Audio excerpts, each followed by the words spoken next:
Au cours de la digestion, une grande partie de nos aliments est convertie en glucose.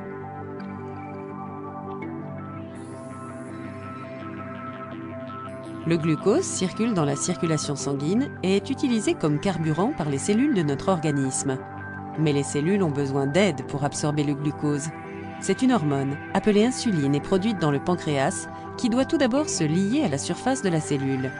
Une fois cette liaison opérée, les cellules du corps sont capables d'absorber le glucose et donc d'assurer un taux de glycémie normal et sain pour l'organisme.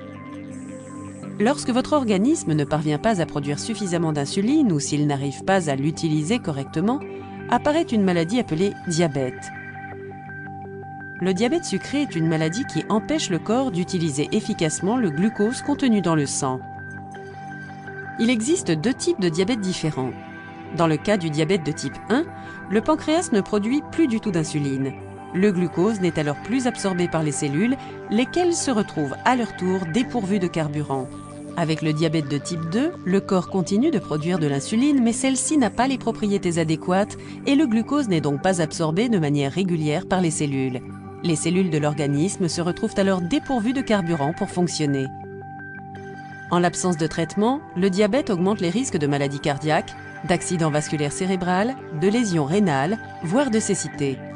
Les blessures mettent plus de temps à cicatriser et des troubles cutanés et du pied pouvant entraîner une gangrène, voire nécessiter une amputation, sont possibles. L'aspect positif du diabète est qu'il peut être pris en charge par le suivi d'un régime alimentaire spécifique, la pratique d'exercice physique et un traitement adapté. La plupart des traitements peuvent prendre en charge les deux types de diabète. Les glitazones, comme Actos et Avandia, sont une classe de médicaments disponibles sous la forme de pilules à avaler au cours d'un repas. Ce sont des médicaments qui aident l'insuline à mieux fonctionner et donc à mieux contrôler la glycémie dans les muscles, le tissu adipeux, les graisses et le foie. Lorsque ces substances se fixent aux récepteurs à l'intérieur du noyau cellulaire, elles aident les cellules à fixer l'insuline. Ainsi, votre organisme peut mieux absorber le glucose présent dans la circulation sanguine. Le diabète est une maladie qui ne vous fait pas forcément vous sentir mal, mais des problèmes peuvent survenir si vous laissez le diabète progresser sans traitement.